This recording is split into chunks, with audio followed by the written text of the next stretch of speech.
dan jadikan kami baru, dan Engkau memperbarui muka bumi. Ya Allah yang dengan terang Roh Kudus telah mengajar hati umat beriman, berilah agar dengan Roh Kudus yang sama kami dapat menjadi sungguh bijaksana dan selalu menikmati penghiburannya.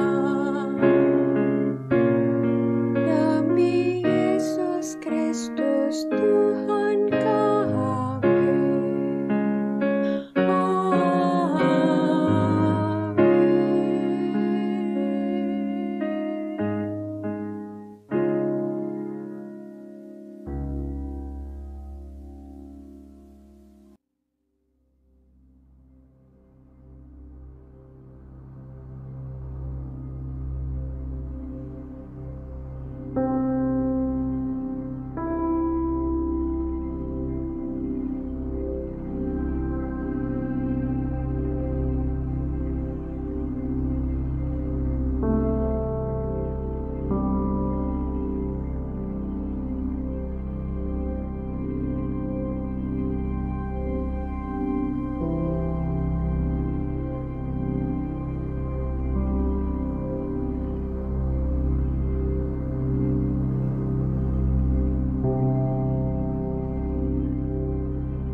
Hai, salam Katolisitas. Katolisitas.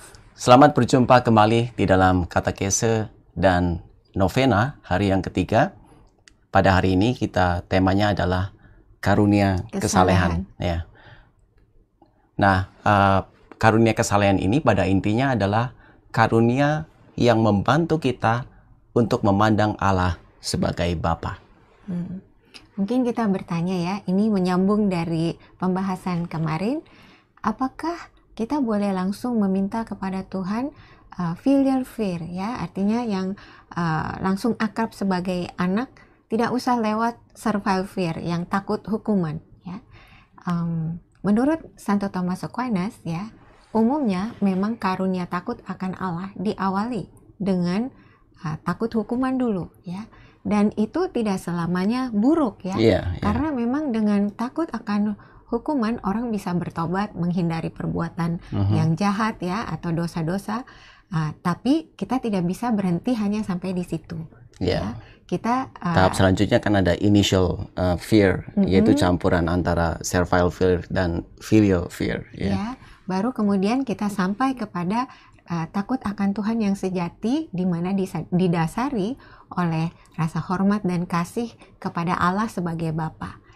Nah, karunia takut akan Allah yang seperti inilah yang menghantar kita kepada pembahasan kita malam hari ini, karunia kesalehan. Ya, itulah sebabnya bahwa memang awalnya adalah karunia takut akan Tuhan, dan kemudian kita akan menjadi semakin intim dengan Allah, yaitu dengan karunia kesalehan ini. Ya. Sekarang apakah ada bahayanya kalau langsung kita membahas ke filial fear tanpa kita memikirkan keadilan Allah dalam takut hukuman ini.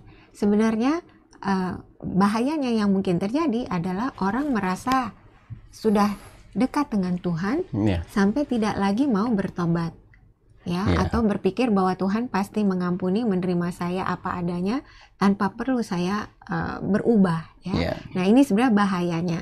Dan oleh karena itu makanya tetap lebih baik kita melihat tahapannya saja.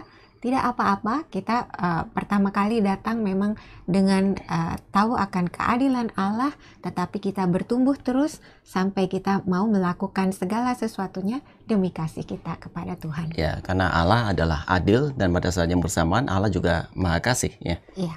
Oke, sekarang kita masuk ke karunia kesalehan. Nah, sekarang kita akan melihat pertama kali adalah definisinya. Apa itu arti kesalehan? Nah, kesalehan atau dalam bahasa Inggris adalah piety, itu berasal dari bahasa Latin pietas. Artinya adalah penghormatan kepada bapa atau negara. Nah, Saint Thomas Aquinas itu mengajarkan bahwa karena Allah adalah bapa semua orang, maka penyembahan kepada Allah pun disebut sebagai piety atau kesalehan. Ya.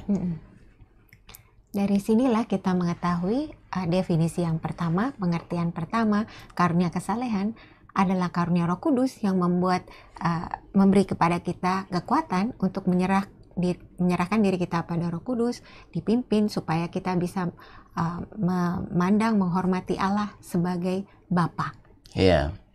Dan seperti seorang anak menghormati bapaknya, lalu kita juga dengan siap sedia mau melakukan apa yang menjadi kehendak dari Bapa kita. Nah, ini juga menjadi pelajaran buat kita karena kami juga pernah bertemu di satu retreat, ya.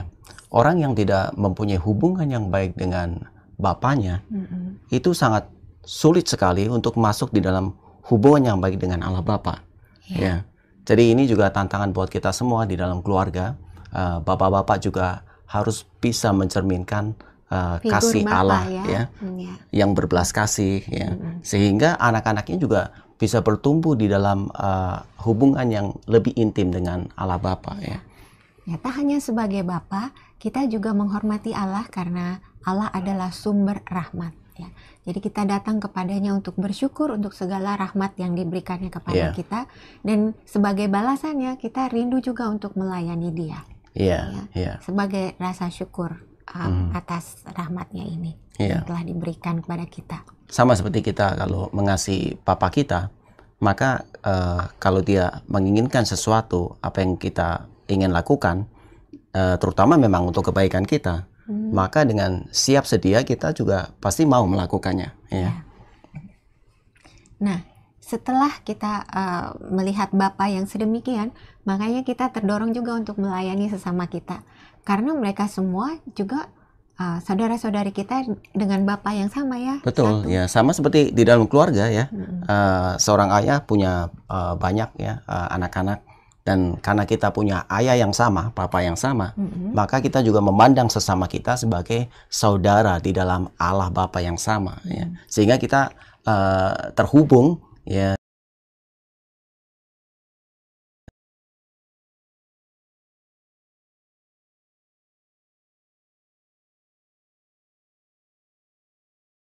But don't. He just made his first $1,000. Pihak-pihak yang telah otoritas di atas kita, ya. Contohnya di sini adalah ya tentu orang tua, lalu betul. Pemimpin gereja, pemimpin negara, ya.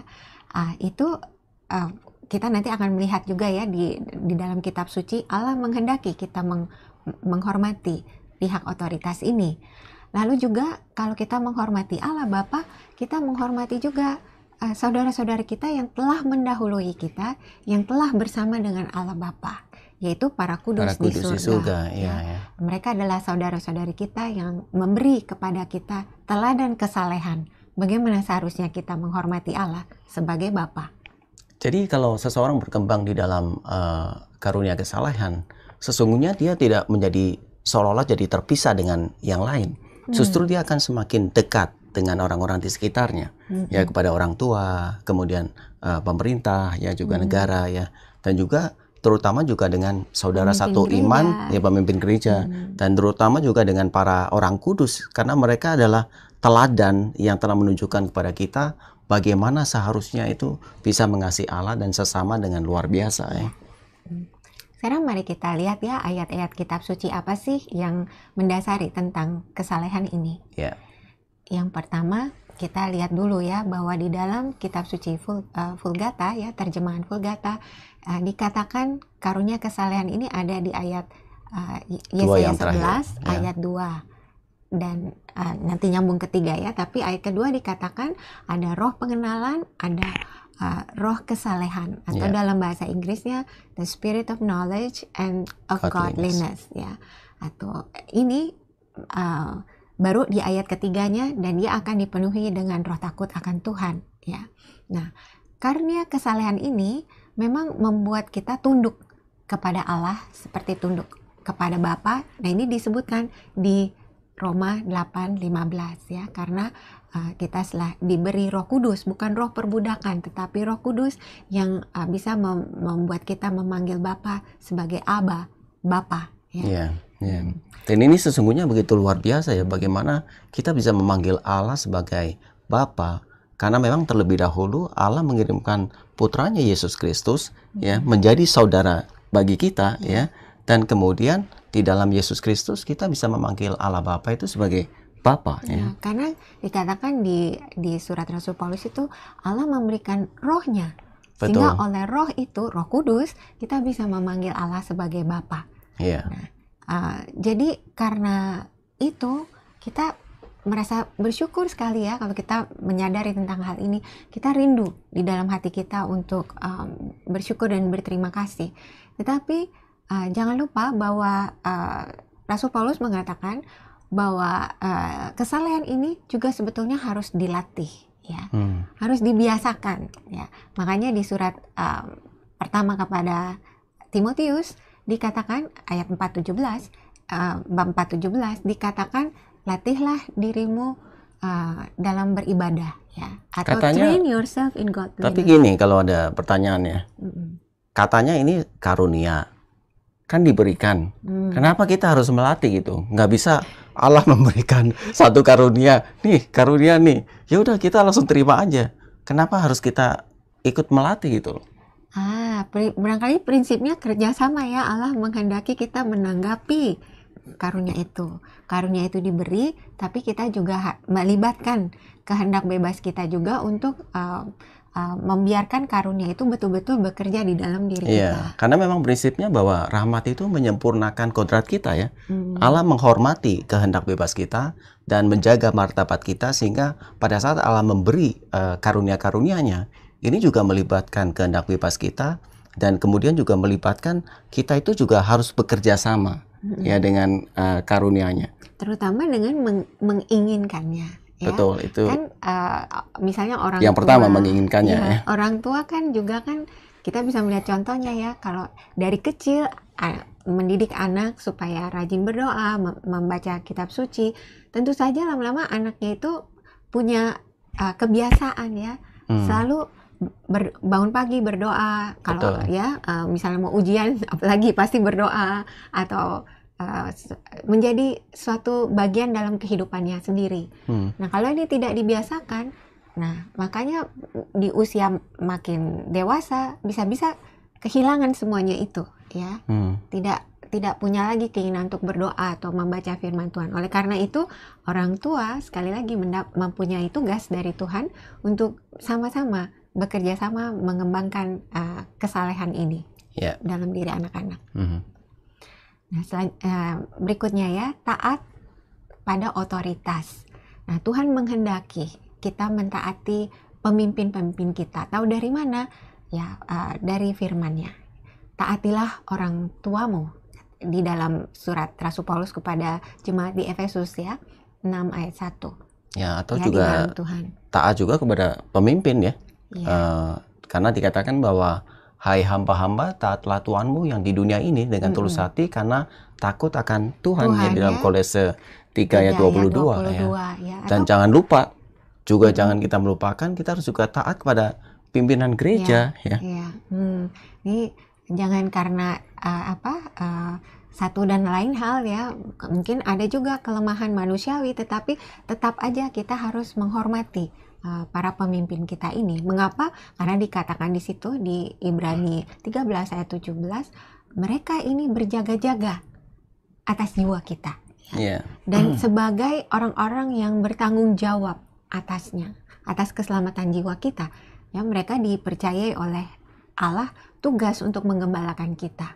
Ya, atau ayat yang lain yang sangat kuat, barang siapa mendengarkan kamu, ia mendengarkan aku, dan barang siapa menolak kamu, ia menolak aku, dan barang siapa menolak aku, dia menolak dia yang mengutus aku, ya. Itu perkataan Yesus Iya. kepada para murid ya. Jadi ini berlaku lanjut sekarang para penerus rasul atau Betul, Yesus iya. itu yaitu para pemimpin gereja, sehingga kita tidak bisa menolak mereka atau menolak mendengarkan mereka, karena Iya. kalau kita menolak mereka artinya kita menolak Yesus. Kita menolak Yesus, kita menolak Allah Bapa Iya. yang mengutus Yesus. Jadi apapun karunia yang diberikan kepada kita, karena Roh Kudus bebas memberikan berbagai macam karunia kepada umatnya.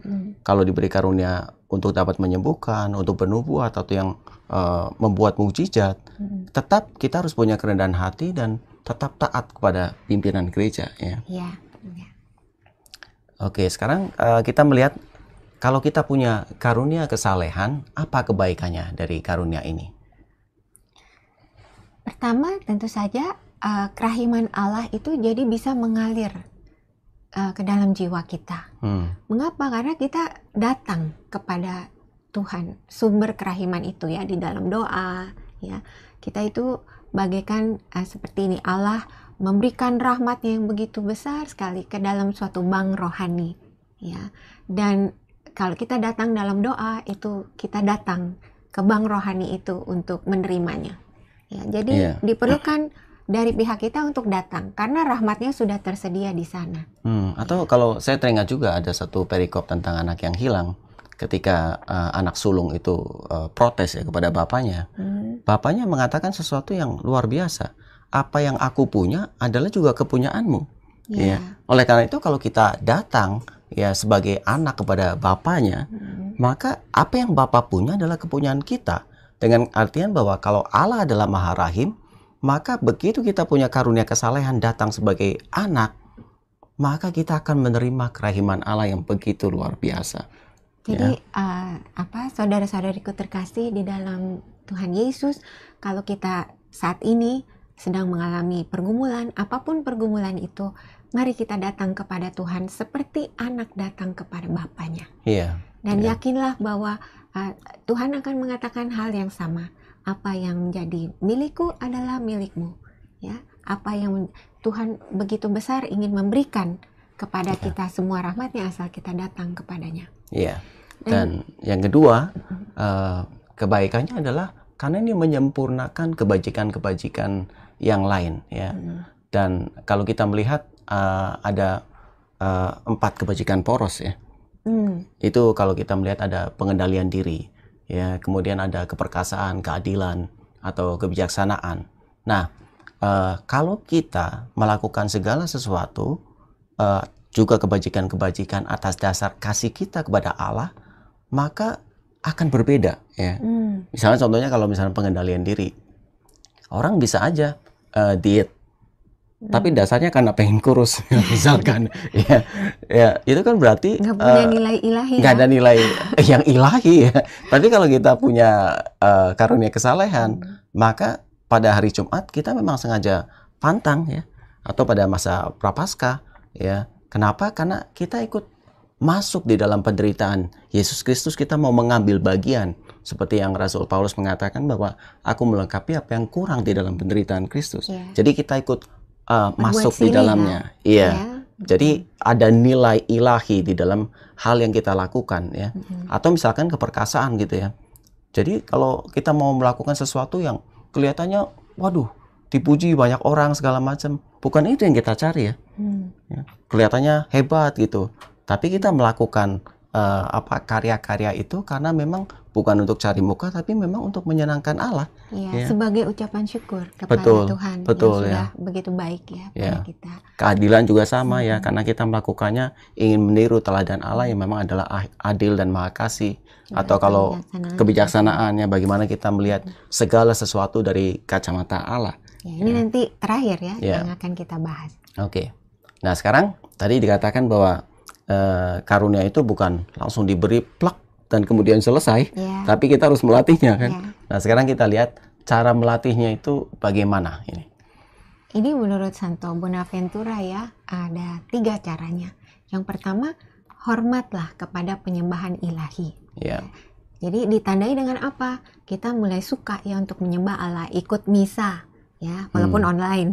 Ya. Atau adorasi sakramen Maha Kudus, melakukan doa hening, setia melakukan doa brevir ya, atau Ya. doa ibadat harian, atau doa-doa devosi lainnya ya.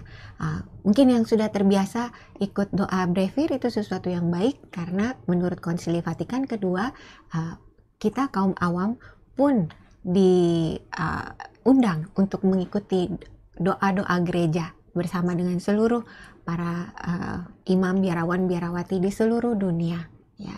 Itu ada di dokumen Sacrosanctum Concilium nomor 100 ya, dikatakan seperti itu.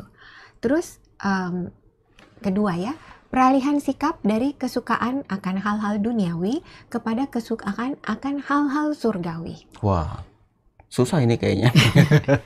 Tapi kami juga mengenal ya, ada orang yang tiba-tiba dulu kayaknya senangnya nonton film Korea misalkan ya. Tapi kemudian lama-lama setelah dia masuk di dalam hubungan yang baik dengan Tuhan, lama-lama film-film seperti itu tidak lagi menarik ya. Ya, dia lebih waktunya lebih digunakan untuk mungkin membaca kitab suci atau milih film-film yang berhubungan dengan hal-hal yang ilahi. Ya walaupun bukan sama sekali tidak boleh menonton ya. Mungkin moderation lah, lebih ya lebih pas waktunya ya, tidak terlalu menyita waktu ke sana ya. Atau yang misalnya orang dulu suka jalan-jalan, travel ke mana-mana, ya sekarang jadi terinspirasi untuk melakukan ziarah atau ikut retret ya. Atau yang sukanya kuliner ke mana-mana, sekarang wah saya mau coba mati raga untuk silih dan sebagainya ya. Iya. Tapi kalau ngopi tetap boleh kan? Wah itu mesti diatur sendiri ya. In moderation. In moderation, mesti menjaga yang pas yang mana. Iya. Ya, menahan diri. Oke. Kemudian yang kedua itu kita juga harus menjaga kekudusan batin. Nah ini juga bukan hal yang mudah ya, karena menjaga itu melibatkan juga satu yang dilakukan secara terus-menerus ya. Terus menurut Santo Bonaventura ini juga dilatih dengan 3 cara. Yang pertama berdoa untuk semua orang. Nah, kalau kita doa untuk sendiri-sendiri, terpusat diri sendiri kan menjadi sikap yang lebih egoistis ya. Nah, untuk menjadi orang saleh kita harus berpikir untuk lebih banyak. Makanya kalau kita perhatikan ini cocok ya dengan surat Rasul Paulus kepada Timotius lagi yang mengatakan naikkanlah permohonan, doa syafaat dan ucapan syukur untuk semua orang ya. 1 Timotius 2 ayat 1 ya. Nah, ini cocok di devosi kerahiman ilahi misalnya. Tunjukkanlah belas kasih-Mu kepada kami dan seluruh dunia. Ya, dengan begitu kita berdoa bukan saja buat diri sendiri tapi untuk semua orang yang memang membutuhkan kerahiman Tuhan. Ya. Nah, ini salah satu langkah untuk membuat kita bisa menjadi bertumbuh dalam kesalehan. Kemudian yang kedua, hidup dalam kesalehan dan kemurnian ya. Nah, ini sebagai akibat dari doa dan kehendak kita untuk hidup kudus. Nah, kalau terbiasa menginginkan hal-hal yang surgawi, lama-lama itu kayak menjadi bagian dari kehidupan kita. Dan itu yang kita inginkan setiap hari. Cuma memang ini perlu waktu untuk mentraining ya.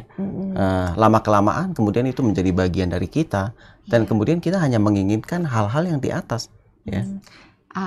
Santo Yohanes Paulus kedua mengajarkan satu tips.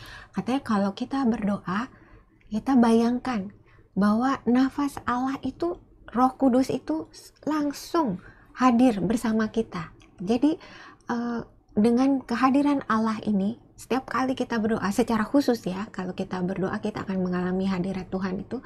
Nah, ini boleh kita rindukan terus. Dan semoga kita bisa mengalaminya itu ya. Jadi waktu kita berdoa itu kita sambil memusatkan perhatian sungguh-sungguh dan alamilah dan rasakanlah bahwa Allah hadir. Roh Kudusnya itu sungguh hadir bersama kita. Dan dengan itu makanya ketakutan apapun, pergumulan apapun, itu menjadi sepertinya kita akan bisa berkata kepada jiwa kita sendiri gitu ya. Seperti yang di dalam kitab Mazmur. Kalau Allah beserta kita, siapakah yang bisa melawan Betul. kita? Maksudnya segala yang dari yang jahat itu tidak bisa lagi mengganggu kita. Atau godaan-godaan tidak bisa mengganggu kita. Karena kita dilingkupi oleh hadirat Allah. Ya. Dan kalau kita memang bisa melakukan semuanya itu, maka hidup kita akan jauh lebih tenang ya. Iya. Ya, punya satu kedamaian karena nurani kita bersih ya. Dan kita lebih memilih rahmat Allah dibandingkan kesenangan-kesenangan jasmani. Iya. Kemudian Yang ketiga. poin yang ketiga, Melimpah dalam belas kasih. Karena kita mengasihi Allah Bapa yang sudah berbelas kasih pada kita, maka kita pun mengikuti kemurahan hatinya. ya, Ada beberapa orang yang menganjurkan hal ini. Mungkin dulu pernah ada film judulnya Pay It Forward. Iya. Itu suatu istilah, misalnya kita berbuat baik kepada orang dan itu tidak mengharapkan balasan. Karena seperti juga kalau kita pernah mengalami ditolong orang, sebelum kita membalas, orang itu sudah pergi. ya, Dan bagaimana kita membalas kebaikan orang itu? Dengan cara kita pun menjadi seperti orang itu. Menolong orang, kadang belum tentu orang itu kita kenal. Tapi kita melakukan kebaikan kepada orang itu yang membutuhkan bantuan. Semoga orang itu juga bisa mengalami kasih Tuhan lewat perbuatan kita yang didasari oleh tadi ya, semua orang adalah sahabat saudara kita di dalam satu Bapa. ya, karena orang bisa menolong dengan berbagai cara ya. Ada yang orang punya talenta, dengan talentanya dia bisa menolong banyak orang ya. Ya. Atau misalkan dia punya waktu ya, dengan waktunya dia bisa mempergunakan untuk melakukan aktivitas yang berguna bagi banyak orang. Dan juga yang terakhir treasure ya, dengan harta ya, yang orang punyai, dia juga bisa memberikan sumbangsi kepada banyak orang. Dan jangan lupa bahwa kita tidak punya alasan tidak bisa membantu orang lain, karena dengan waktu kita juga bisa mendoakan mereka ya. Ya. Oke. Sekarang sumber kesalehan. Ya. Kalau mau saleh, kita belajar dari mana atau kita menimba kekuatan dari siapa? Yang pertama tentu saja dari Allah Bapa. Seperti Bapa sayang kepada anak-anaknya, demikianlah Tuhan sayang kepada orang-orang yang takut akan Dia. Mazmur 103 ayat 13 ya. Secara khusus Bapa berbela rasa pada orang-orang yang menderita. Maka kita dipanggil untuk melakukan hal yang sama. Ya. Terus kedua, kita belajar dari siapa? Dari Tuhan Yesus. Sabda Allah yang menjelma.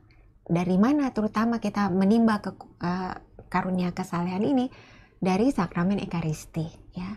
Karena dari sakramen Ekaristi itu mengalirlah kepada kita karunia hati yang saleh.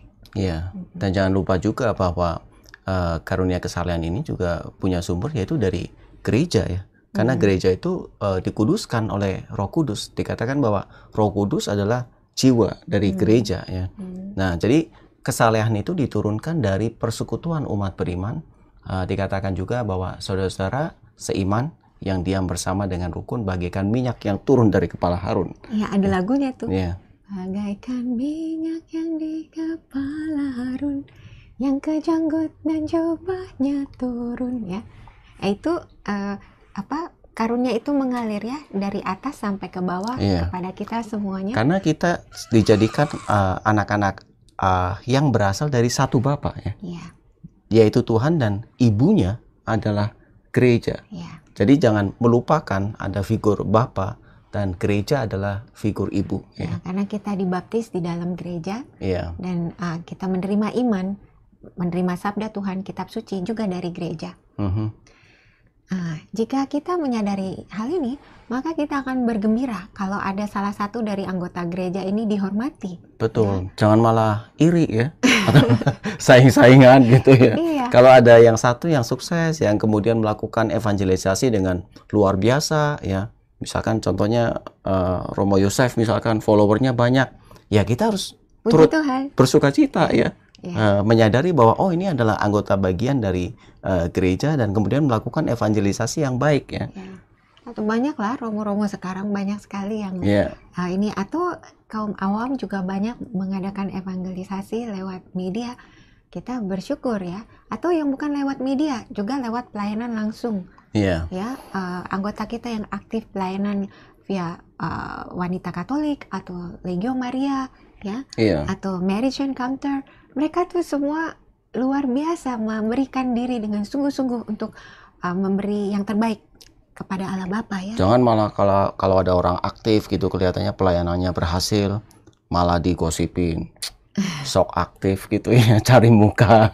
Ini bukan sikap yang benar ya. Jadi kita harus turut bersukacita ya. Apa yang mereka punya, kita harus merasakan ini juga punyaan kita.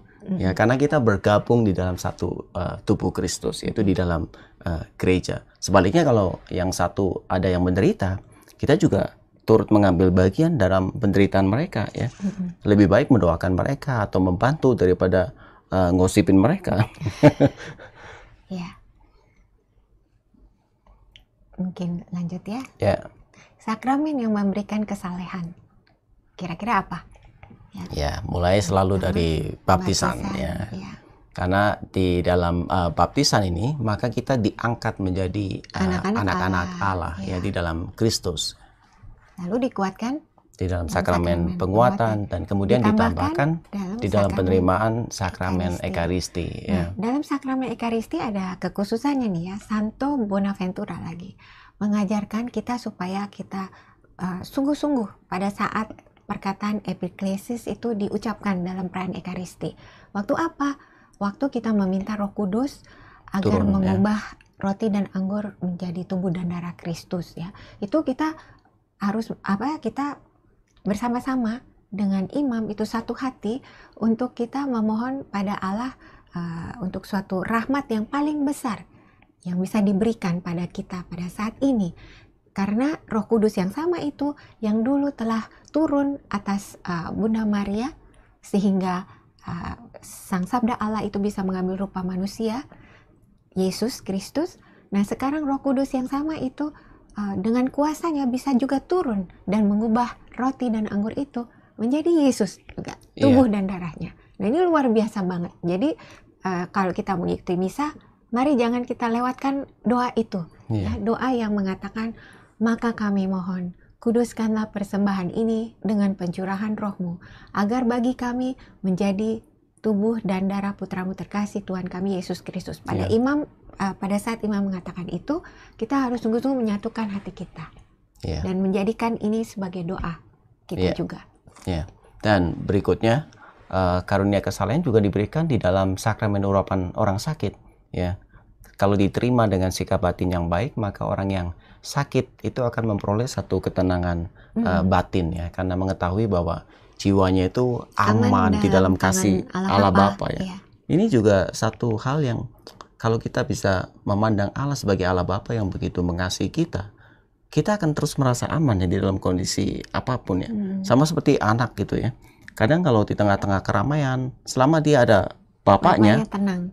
Kalau ada ibunya gimana? Tenang juga. Selama ada orang tuanya lah ya. Selama ada orang tuanya, maka anak itu akan tenang. Mau di dalam keramaian atau di dalam tempat yang sama sekali dia tidak kenal, selama ada papa mamanya, dia akan memperoleh satu ketenangan. Ya. Akhirnya karunia kesalehan juga diberikan lewat sakramen imamat ataupun perkawinan, ya, yang memberkati orang yang menerimanya agar dapat melakukan tugas panggilan hidupnya, sebab Allah Bapa menyertai. Iya, jadi dalam perkawinan memang tugas dari suami istri adalah menguduskan satu sama lain, ya. Jangan malah menjengkelkan satu sama lain.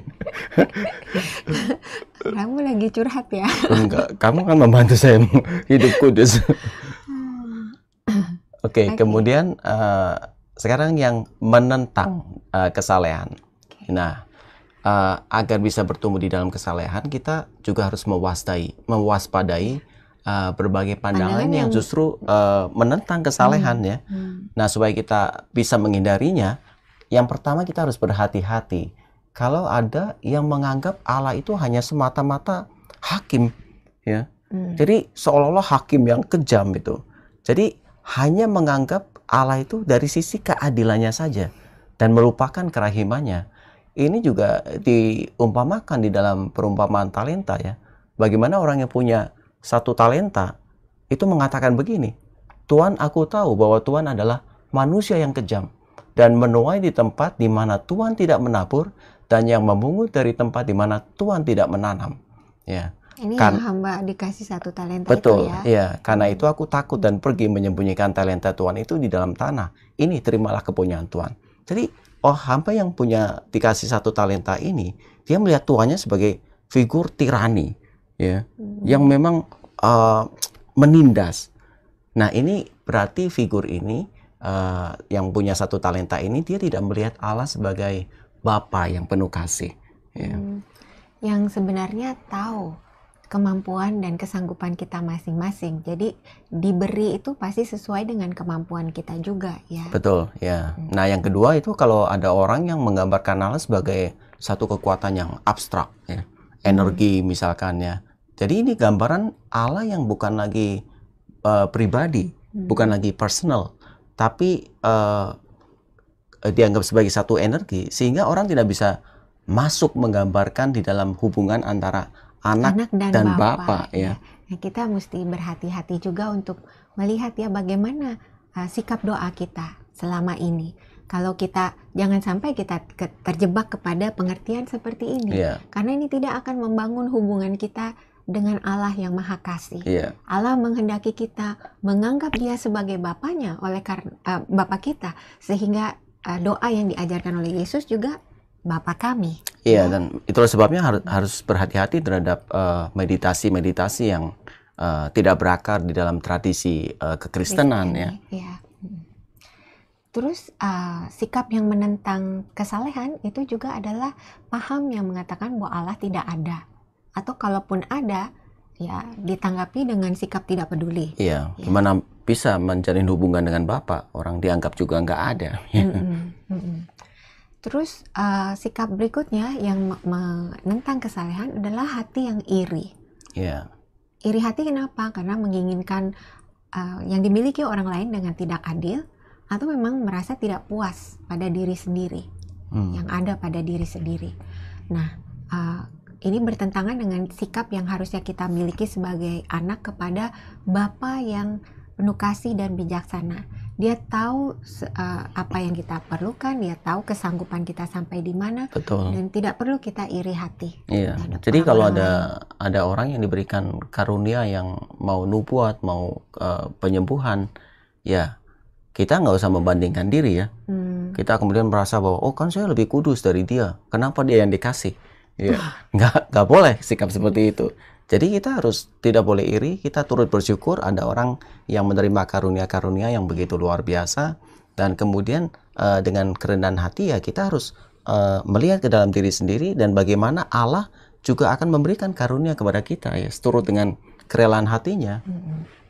Nah, kemudian hal yang lain yang juga melawan ini adalah kalau kita berpusat pada diri sendiri, ya. Karena sikap seperti itu menentang kesalehan. Kenapa? Karena dalam kesalehan orang diajak itu untuk memusatkan hati pada Allah Bapa, ya, bukan kepada diri sendiri. Ya. Karena kalau pada diri sendiri selalu kita mikirnya ke dalam diri kita aja. Ya. Nah, makanya ini juga kita mungkin melihat tipe doa kita ya sehari-hari biasanya yang kita fokuskan itu Allah atau kita melulu ya. Permohonan kita sungguh-sungguh cuman Tuhan mohon supaya saya begini, diberi ini, diberi itu. Atau kita lebih pada memuji Dia, bersyukur kepadanya, berusaha Tuhan pimpinlah saya ke jalan mana yang Kau inginkan. Atau ya kita mohon karunia Roh Kudus ya, seperti di masa sekarang ini. Jadi ini semua membuat kita introspeksi lah ke dalam diri kita sendiri. Jadi kita juga mengajak ya di dalam novena ini coba mungkin saatnya juga kita berfokus ya, bukan untuk minta apa yang menjadi kebutuhan jasmani kita. Ya meminta juga boleh. Cuma ada saatnya juga kita berfokus untuk meminta karunia Allah yang memang membantu kita untuk bisa hidup kudus dan mengantar kita pada keselamatan kekal ya. Dan kalau Tuhan berkenan dengan karunia-karunia apa yang bisa membangun gerejanya, Iya. ya, sehingga tidak terpusat pada diri kita, tetapi terpusat pada Bapa dan rencana keselamatannya bagi kita semua. Ya. Nah, sekarang kita melihat doa Doanya yang mengobarkan kesalehan.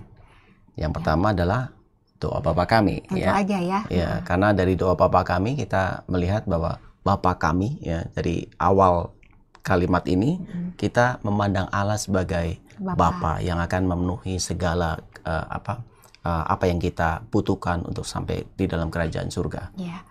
Nah, doa berikutnya doa kemuliaan. Juga memuliakan Bapa dan Putra dan Roh Kudus, Allah Tritunggal Maha Kudus ya. Ini juga membangkitkan di dalam diri kita suatu kesadaran akan kasih Allah yang begitu besar ya, sehingga memberikan kepada kita putranya, dan setelah putranya naik ke surga, Yesus sekarang mengutus Roh Kudusnya untuk menyertai gereja, menyertai kita sampai selama-lamanya. Nah, kemudian yang ketiga juga kita harus melatih juga ya, bahwa di dalam doa-doa singkat sepanjang hari itu yang memang keluar dari hati ya, supaya membantu kita bertumbuh di dalam kesalehan, bukan untuk menggantikan doa-doa pagi atau sore, tetapi di antara itu kita juga bisa melakukan doa-doa singkat ya. Contohnya apa nih kalau di dalam tradisi gereja Katolik? Ya, di dalam gereja Katolik kita beruntung ya, kita diajari untuk berdoa jam 6 pagi, jam 12 siang, jam 6 sore.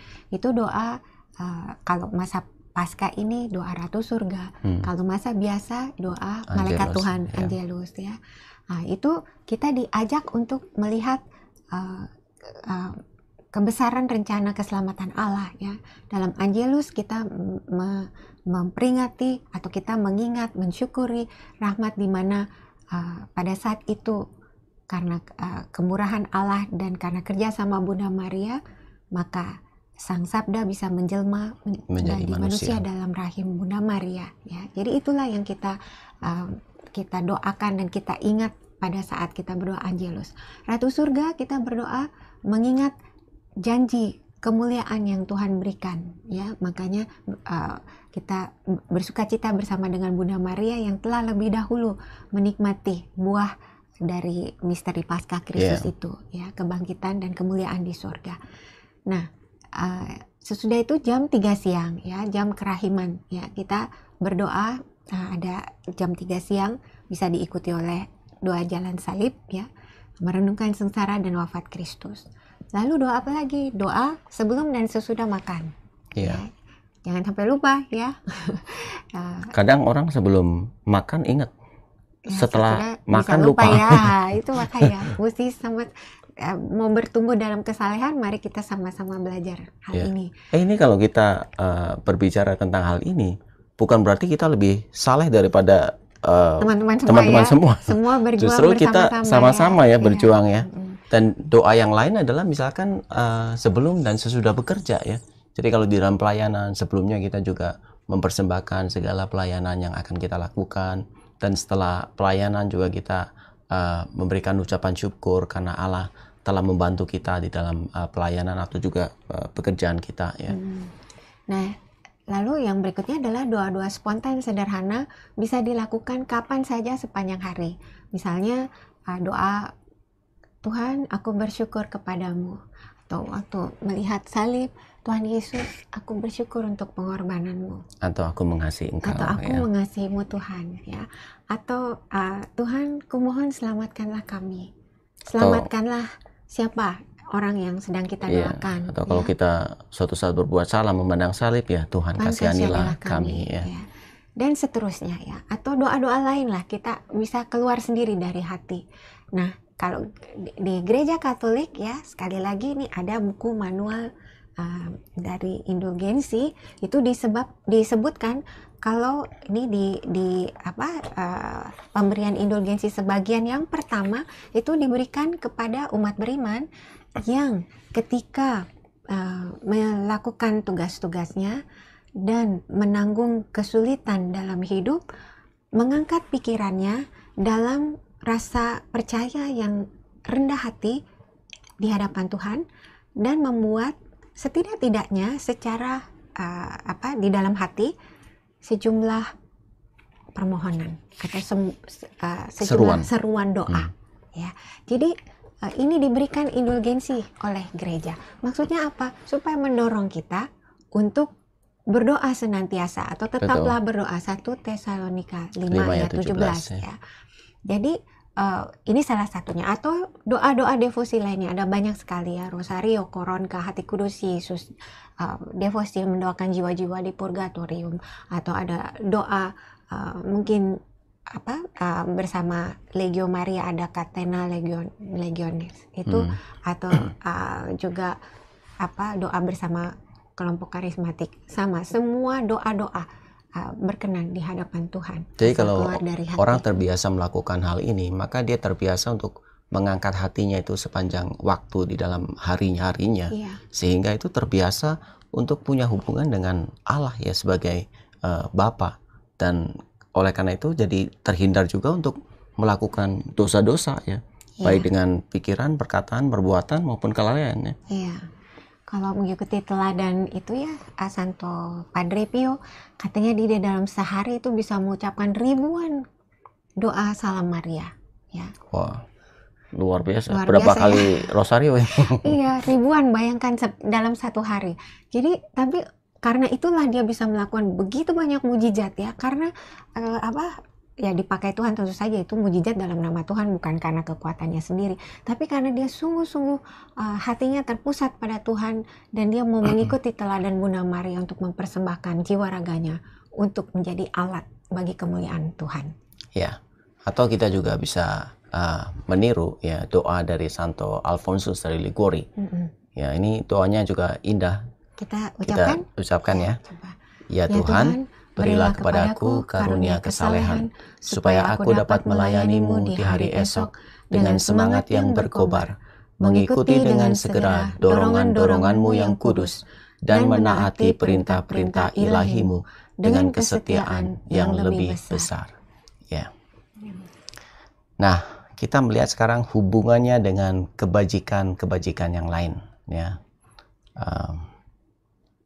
Yang pertama itu dihubungkan dengan kebajikan keadilan ya. Keadilan definisinya adalah memberikan apa yang menjadi hak orang lain, termasuk di sini adalah Allah.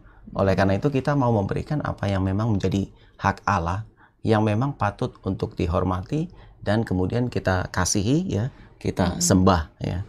Jadi menghormati Allah tidak dengan prinsip untung rugi ya. Kalau sedang butuh bantuan cari Allah, sudah dapat mungkin lupa atau tidak serajin dulu ya.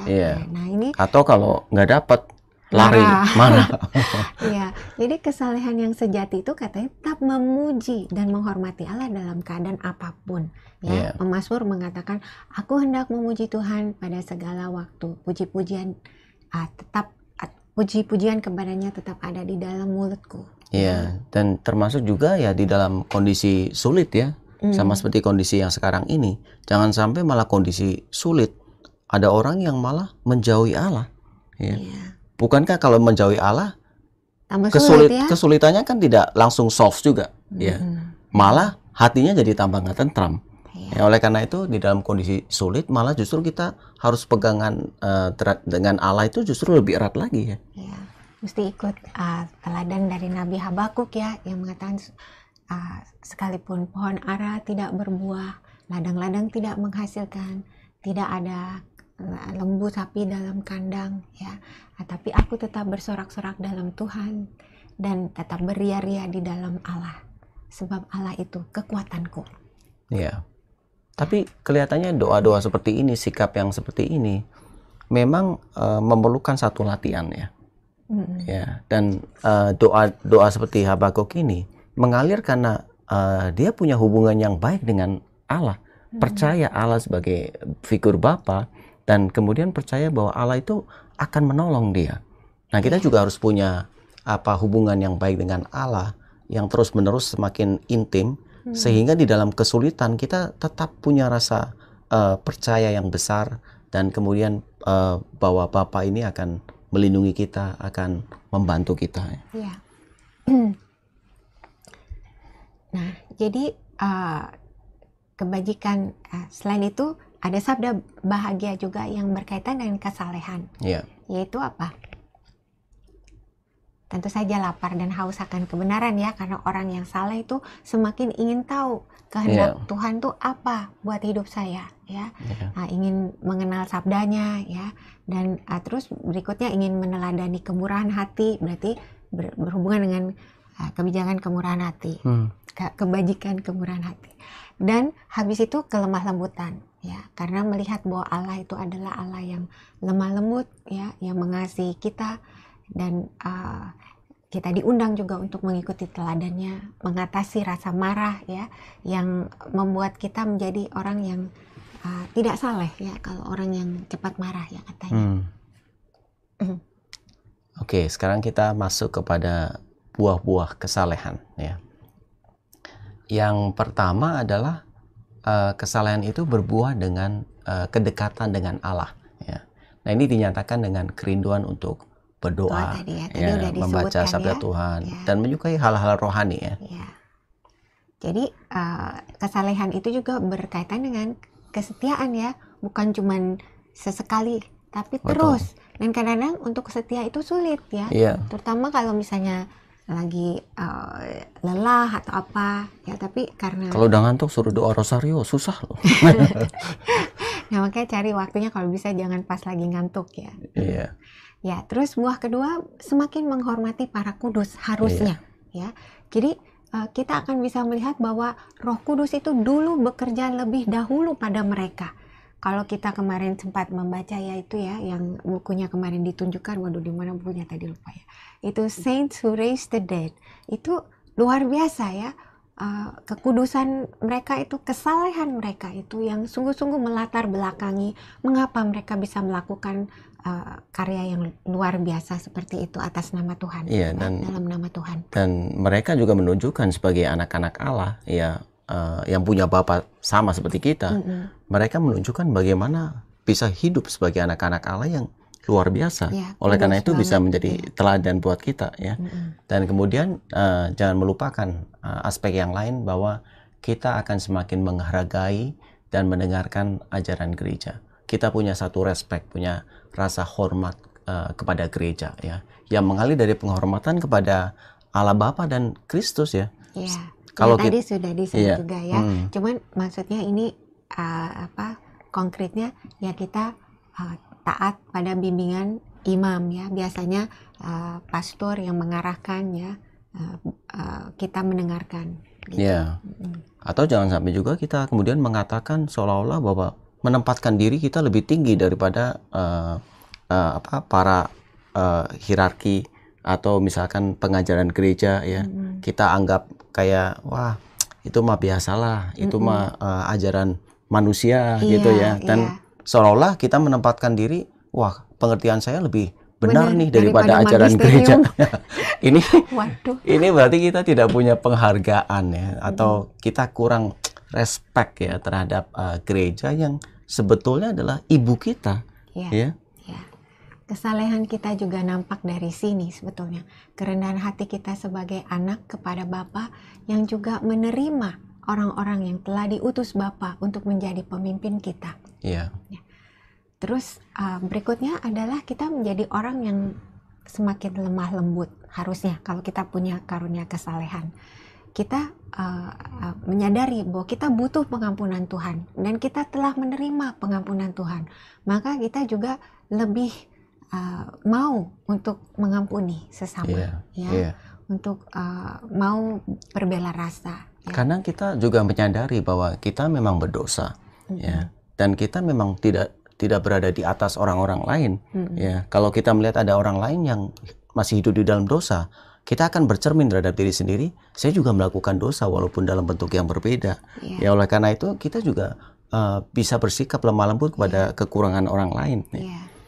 Ini tadi ya, terdorong berbela rasa ya, gitu ya tadi, untuk sesama kita yang membutuhkan bantuan. Kemudian kita bagaimana mempertahankan buah-buah ini? Ya, kembali kita harus senantiasa mengangkat hati kita kepada Tuhan ya, mengucapkan doa di tengah-tengah kesibukan kita ya. Bersikap sabar, dan kesabaran ini juga terus-menerus dilatih ya. Iya. Jadi kalau dalam suami istri, kalau istrinya agak melakukan sesuatu yang menimbulkan kesabaran, yang menimbulkan tidak sabar, ini juga latihan loh. Bukan kamu kan? Nah, pada saat kita diuji kesabarannya, mungkin pada saat itu juga saat yang tepat untuk berdoa memohon karunia Roh Kudus ya. Datanglah Roh Kudus, penuhilah hati saya. Datanglah roh kesalehan. Iya, datanglah roh kesalehan. Makanya saya sering doain ini. Lalu tadi ya, bersikap sabar dalam menanggung penderitaan kita. Ya, itu juga suatu bukti dari kesalehan yang tidak sering mengeluh. Ya, kita menerima dan kita menyatukan segala penderitaan kita ini dengan penderitaan yang telah dipikul oleh Yesus ya. Yesus yang telah memikul penderitaan demi menebus dosa-dosa kita. Iya. Dan dengan demikian kita bisa menerimanya itu juga dengan hati yang lapang, sambil juga mempersembahkannya, sambil mendoakan bagi pertobatan bagi diri kita sendiri maupun orang-orang lain yang kita doakan. Iya. Sekarang kita melihat contohnya ya dari Bunda Maria. Iya. Bunda Maria, teladan kesalehannya terlihat dari mana? Dari Kidung Pujian Maria, Kidung Magnificat ya. Di pertamanya, jiwaku memuliakan Tuhan, hatiku bersukaria akan Allah penyelamatku. Juru selamatku. Ya. Dan juga ketaatannya sewaktu menerima kabar gembira itu, akhirnya dia mengatakan, aku ini hamba Tuhan, terjadilah padaku menurut perkataanmu ya. Lukas 1 ayat 38. Selain itu, kesalehan Bunda Maria juga nampak dalam dua kejadian pada saat ini ya, di Kana ya. Sebelumnya waktu menemukan Yesus di Bait Allah itu waktu Yesus mengatakan, tidakkah engkau tahu bahwa aku harus berada di rumah Bapakku. Mungkin Bunda Maria juga waktu mendengar itu mungkin ada pergolakan tersendiri di dalam hatinya sebagai ibu, tetapi Bunda Maria menerima itu, merenungkan dengan di dalam hatinya. Itu bedanya kita dengan Bunda Maria ya. Kadang kalau kita tidak mengerti, kita langsung wah protes gitu ya. Tapi Bunda Maria itu dengan kelembutan hatinya dan senantiasa punya hubungan yang baik dengan Allah, sehingga dia bisa menyimpan segala sesuatunya itu di dalam hati dan merenungkannya. Ya, dia percaya bahwa ini pastilah baik. Mungkin saya belum ngerti sekarang, tapi ini pasti baik gitu. Betul, ya. Jadi sama di Kana juga ya, waktu dia berbela rasa pada orang yang butuh bantuan, dia tidak panjang-panjang meminta pada Yesus, tapi Yesus juga sudah langsung menangkap apa yang menjadi perhatian ibunya dan mengabulkannya. Jadi kalau kita punya kesalehan ini, mungkin doa kita pun tak perlu panjang-panjang. Tuhan sudah satu hati dengan kita. Dia sudah tahu apa yang kita mohonkan, apa yang kita kehendaki. Mungkin kita cukup hanya memandang kepadanya salib Yesus, atau dengan penuh rasa penyerahan. Engkau Bapakku, engkau tahu apa yang kubutuhkan. Jawablah doaku ya Tuhan, seturut kehendak-Mu. Ya, dan kesalahan yang tertinggi yang ditujukan oleh Bunda Maria itu pada saat dia berdiri di kaki salib ya. Bagaimana di dalam kondisi yang begitu sulit sekalipun, dia tetap berdiri dengan teguh ya, percaya akan penyelenggaraan tangan Allah. Ya. Dan juga ini yang kita akan rayakan sebentar lagi, Pentakosta.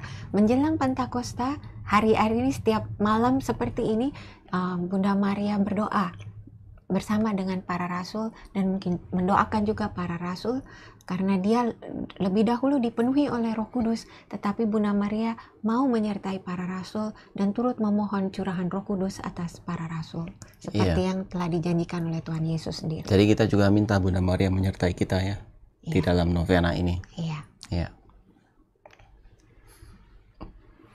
Jadi itulah pembahasan tentang karunia kesalehan yang sebetulnya dengannya kita bisa masuk di dalam hubungan yang lebih intim dengan Allah, sehingga kita bisa memandang Allah sebagai Bapa kita dan kita adalah anak-anak yang dikasihinya.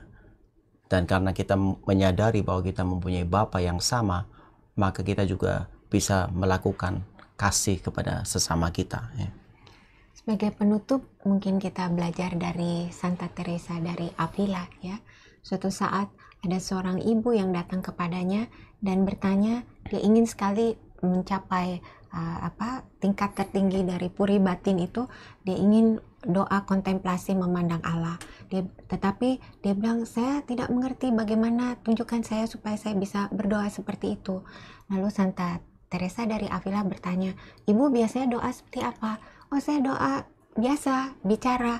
Ini. Lalu coba boleh saya dengar? Lalu dia berdoa di depan Santa Teresa dari Avila ini dan mendoakan doa Bapa kami. Tapi dengan sungguh-sungguh. Dan lalu Santa Teresa ini mengatakan, sudahlah ibu, itu lakukan doa itu dengan sungguh-sungguh. Engkau juga sudah berjumpa dengan Allah di sana. Jadi saudara-saudariku terkasih, mari kita menghayati ya, terutama juga di dalam doa Bapa kami. Jangan biarkan doa itu lalu begitu saja karena kita hafal kata-katanya. Tapi biarlah kita masuk seperti Santa Teresa dari Avila. Bahkan bisa sampai pada kontemplasi hanya dengan mengucapkan kata Bapa. Sebab Allah yang luar biasa, pencipta langit dan bumi dengan segala keperkasaannya yang memberi kehidupan pada kita, memelihara kita sampai saat ini dan seluruh alam semesta. Bapa yang luar biasa ini, Allah yang seperti ini, menyertai kita dan mau kita datang kepadanya, memanggilnya sebagai Bapa. Jadi marilah supaya kita bisa mendapatkan hubungan yang lebih intim dengan Allah, kita membuka hati kita agar Roh Kudus sendiri mencurahkan roh kesalehan kepada kita. Kita lanjutkan dengan novena hari yang ketiga. Dalam nama Bapa dan Putra dan Roh Kudus. Amin. Amin. Agung dan mengagumkan segala karyamu, Ya Tuhan Allah yang Maha Kuasa, adil dan benar segala tindakanmu. Ya Raja segala bangsa, Siapakah yang tidak takut ya Tuhan? dan yang tidak memuliakan namamu. Sebab hanya Engkaulah kudus. Semua bangsa akan datang dan sujud menyembah di hadapanmu. Sebab telah nyatalah segala keputusanmu. Kemuliaan kepada Bapa dan Putra dan Roh Kudus, seperti pada permulaan, sekarang, selalu, dan sepanjang segala abad. Amin. Pembacaan dari surat pertama Rasul Yohanes bab 3 ayat 18 sampai dengan 24.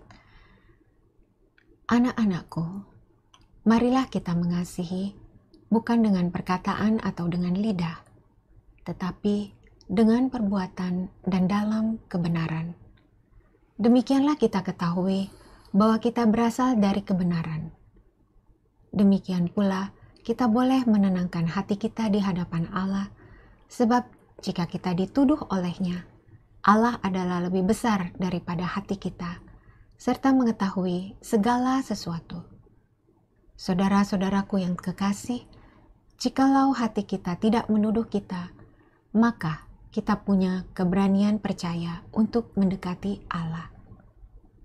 Dan apa saja yang kita minta, kita memperolehnya daripadanya, karena kita menuruti segala perintahnya dan berbuat apa yang berkenan kepadanya. Dan inilah perintahnya itu, supaya kita percaya akan nama Yesus Kristus, Anaknya, dan supaya kita saling mengasihi sesuai dengan perintah yang diberikan Kristus kepada kita.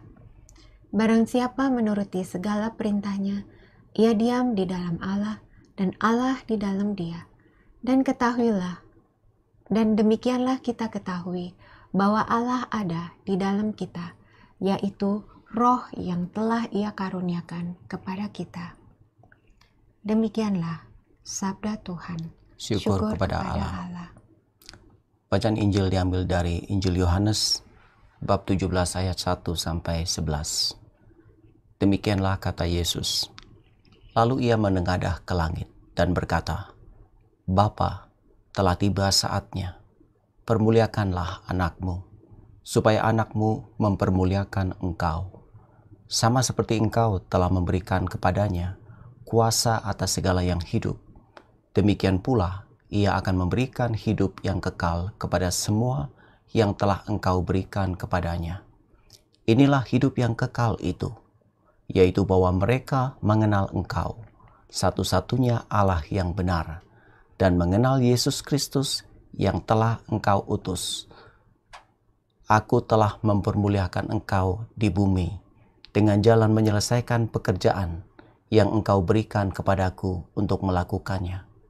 Oleh sebab itu, ya Bapa, permuliakanlah aku padamu sendiri dengan kemuliaan yang kumiliki di hadirat-Mu sebelum dunia ada. Aku telah menyatakan nama-Mu kepada semua orang yang Engkau berikan kepadaku dari dunia. Mereka itu milik-Mu, dan Engkau telah memberikan mereka kepadaku, dan mereka telah menuruti firman-Mu. Sekarang mereka tahu bahwa semua yang Engkau berikan kepadaku itu berasal dari-Mu. Sebab segala firman yang Engkau sampaikan kepadaku telah Kusampaikan kepada mereka, dan mereka telah menerimanya. Mereka tahu benar-benar bahwa aku datang daripadamu, dan mereka percaya bahwa Engkaulah yang telah mengutus aku. Aku berdoa untuk mereka, bukan untuk dunia aku berdoa, tetapi untuk mereka yang telah Engkau berikan kepadaku, sebab mereka adalah milik-Mu. Dan segala milikku adalah milik-Mu, dan milik-Mu adalah milikku. Dan aku telah dipermuliakan di dalam mereka. Dan aku tidak ada lagi di dalam dunia, tetapi mereka masih ada di dalam dunia, dan aku datang kepadamu. Ya Bapa yang kudus, peliharalah mereka dalam nama-Mu, yaitu nama-Mu yang telah Engkau berikan kepadaku, supaya mereka menjadi satu sama seperti kita. Demikianlah Injil Tuhan. Terpujilah Kristus. Kita mohon doa 7 karunia Roh Kudus. Datanglah ya Roh Hikmat, turunlah atas diri kami. Ajarlah kami menjadi orang bijak, terutama agar kami dapat menghargai, mencintai, dan mengutamakan cita-cita surgawi. Dan semoga kami Kau lepaskan dari belenggu dosa dunia ini. Datanglah ya Roh pengertian, turunlah atas diri kami. Terangilah budi kami, agar dapat memahami ajaran Yesus Sang Putra dan melaksanakannya dalam hidup sehari-hari. Datanglah ya Roh nasihat, dampingilah kami dalam perjalanan hidup yang penuh gejolak ini. Semoga kami melakukan yang baik dan menjauhi yang jahat. Datanglah ya Roh keperkasaan, kuatkanlah hamba-Mu yang lemah ini, agar tabah menghadapi segala kesulitan dan derita. Semoga kami Kau kuatkan dengan memegang tangan-Mu yang senantiasa menuntun kami. Datanglah ya Roh pengenalan akan Allah. Ajarlah kami mengetahui bahwa semua yang ada di dunia ini sifatnya sementara saja. Bimbinglah kami agar tidak terbuai oleh kemegahan dunia. Bimbinglah kami agar dapat menggunakan hal-hal duniawi untuk kemuliaan-Mu. Datanglah ya Roh kesalehan, bimbinglah kami untuk terus berbakti kepada-Mu. Ajarlah kami untuk menjadi orang yang tahu berterima kasih atas segala kebaikan-Mu, dan berani menjadi teladan kesalehan bagi orang-orang di sekitar kami. Datanglah ya Roh takut akan Allah. Ajarlah kami untuk takut dan tunduk kepadamu dimanapun kami berada. Tegakkanlah kami agar selalu berusaha melakukan hal-hal yang berkenan kepadamu. Bapa kami yang ada di surga, dimuliakanlah nama-Mu. Datanglah kerajaan-Mu. Jadilah kehendak-Mu di atas bumi seperti di dalam surga. Berilah kami rezeki pada hari ini, dan ampunilah kesalahan kami, seperti kami pun mengampuni yang bersalah kepada kami. Dan janganlah masukkan kami ke dalam pencobaan, tetapi bebaskanlah kami dari yang jahat. Amin.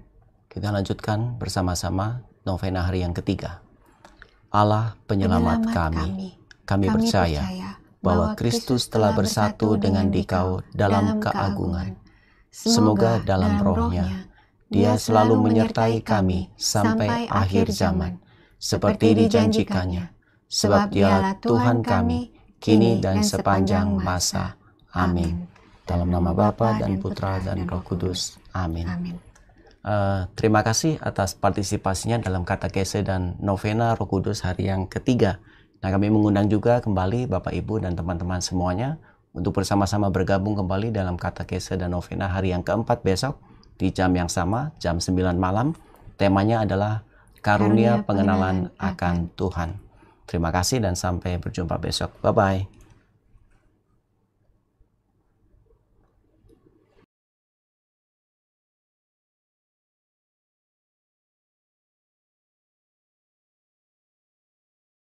Kembali dalam katekese dan novena hari yang keempat besok di jam yang sama, jam 9 malam. Temanya adalah Karunia Pengenalan akan Tuhan. Terima kasih dan sampai berjumpa besok. Bye-bye.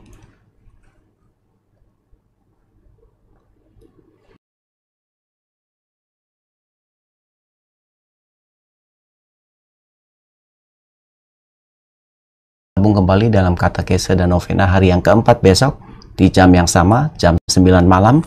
Temanya adalah Karunia Pengenalan akan Tuhan. Terima kasih dan sampai berjumpa besok. Bye-bye.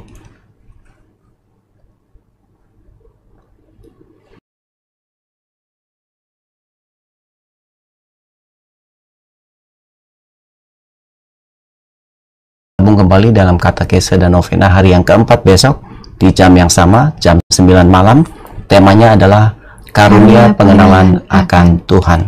Terima kasih dan sampai berjumpa besok. Bye-bye.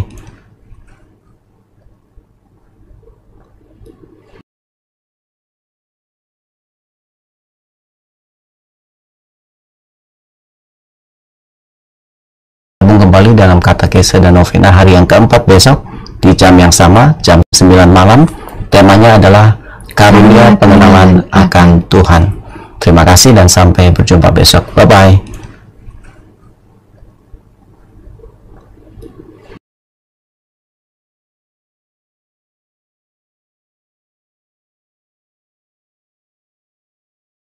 Kembali dalam katekese dan novena hari yang keempat besok di jam yang sama, jam 9 malam. Temanya adalah Karunia Pengenalan akan Tuhan. Terima kasih dan sampai berjumpa besok. Bye-bye.